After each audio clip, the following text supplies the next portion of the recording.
Hola a todos, un saludo.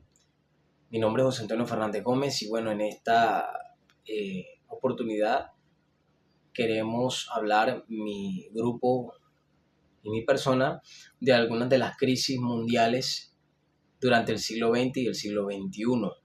Analizar pues las causas, las consecuencias y qué relación tuvieron con las decisiones de política económica en ese entonces. Y bueno, es importante entender estas crisis o este tipo de eventos, porque no solo siempre vienen de una falla financiera, sino que hay detrás de esas fallas algunas intervenciones eh,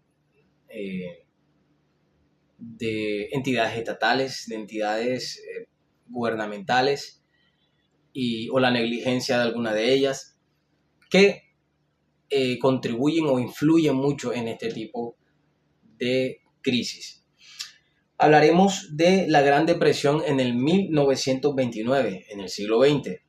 Esta crisis, una de las más severas de esta época y se produjo tras la caída de la bolsa de valores en Nueva York. ¿Qué sucedió? Una de los resultados o lo que evidenció esta crisis fue que hubo como una masiva facilidad de crédito y esto se expandió en otros países también. La compra masiva de acciones que se propagó mucho, se propagó rápidamente y bueno, llegó un momento en que el mercado dejó de tener confianza en eso y colapsó. Los precios bursátiles colapsaron y numerosas instituciones bancarias quebraron. Entonces, esto es una de las causas de este episodio de la Gran Depresión en el 1929.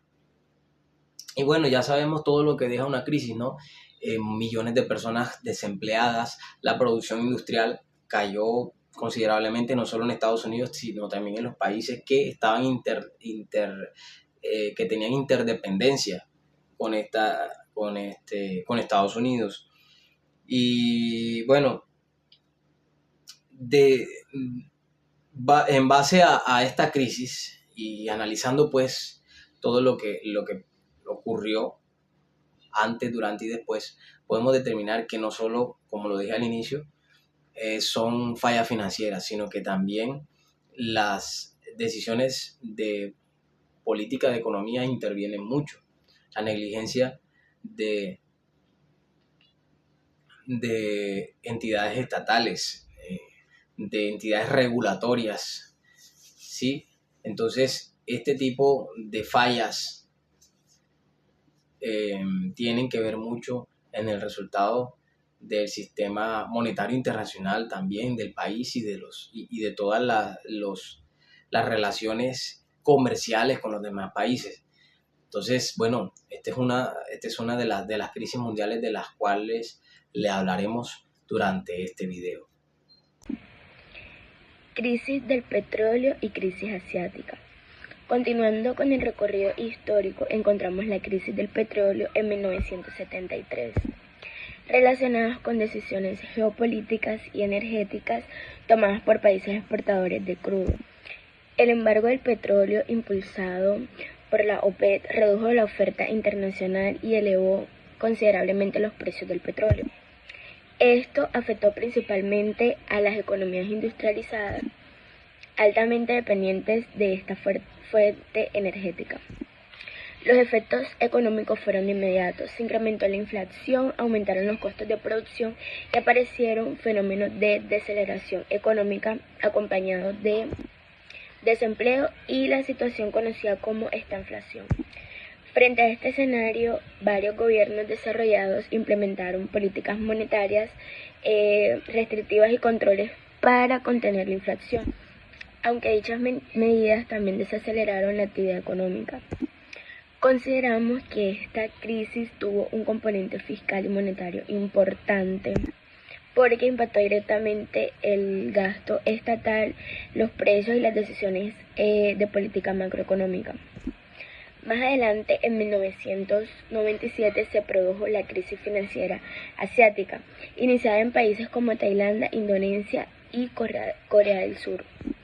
Durante varios años, estas economías mantuvieron tipos de cambio relativamente estables, mientras acumulaban grandes volúmenes de deuda externa y dependencia del capital extranjero. Cuando los inversionistas comenzaron a retirar recursos por temor a incumplimiento financiero, las monedas locales sufrieron fuertes depreciaciones.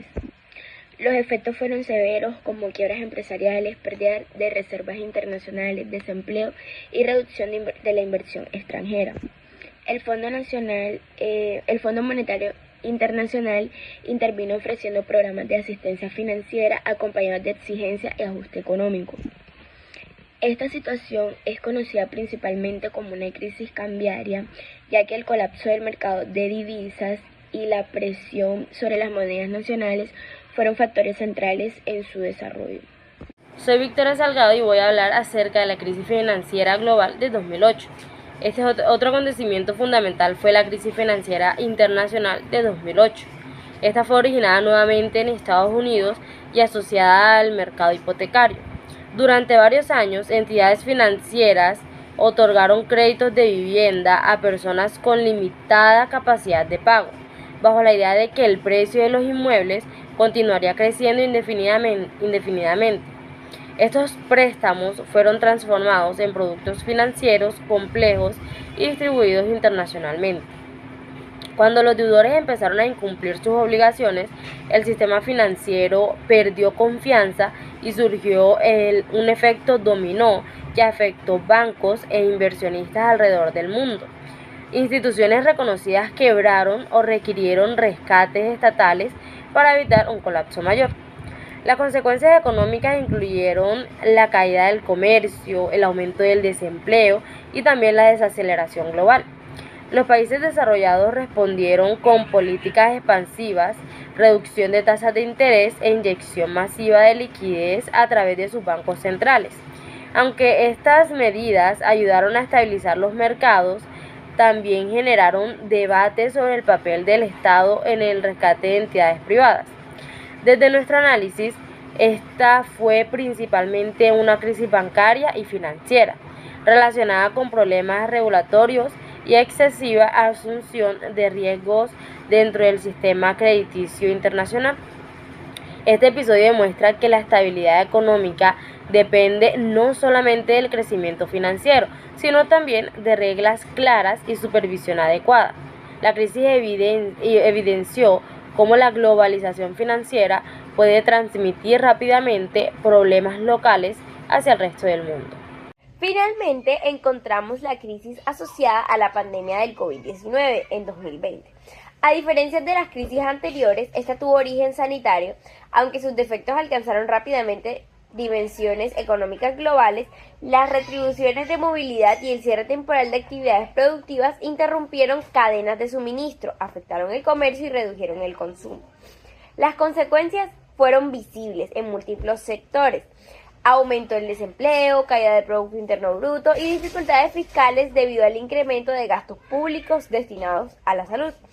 Programas de apoyo social, muchos gobiernos implementaron subsidios, paquetes de estímulo económico, expansiones monetarias para sostener las empresas y en este caso los hogares. En este caso observamos una combinación de crisis económica y crisis fiscal. ¿Por qué? Porque los estados tuvieron que incrementar significativamente su endeudamiento para enfrentar la emergencia. Las decisiones adoptadas por los bancos centrales y gobiernos desarrollados fueron decisivas para evitar un deterioro mayor, aunque también dejaron retos relacionados con inflación y sostenibilidad fiscal en años posteriores.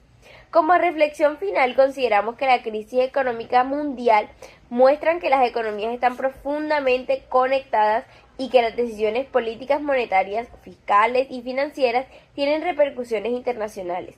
Desde la Gran Depresión hasta la pandemia reciente, los desequilibrios económicos han revelado la necesidad de fortalecer la regulación, mantener sistemas financieros responsables y promover la cooperación internacional. Más allá de las cifras, estas crisis afectan directamente la calidad de vida de las personas, razón por la cual comprenderlas resulta indispensable para interpretar el funcionamiento de la economía mundial y prevenir escenarios similares en un futuro. Muchas gracias.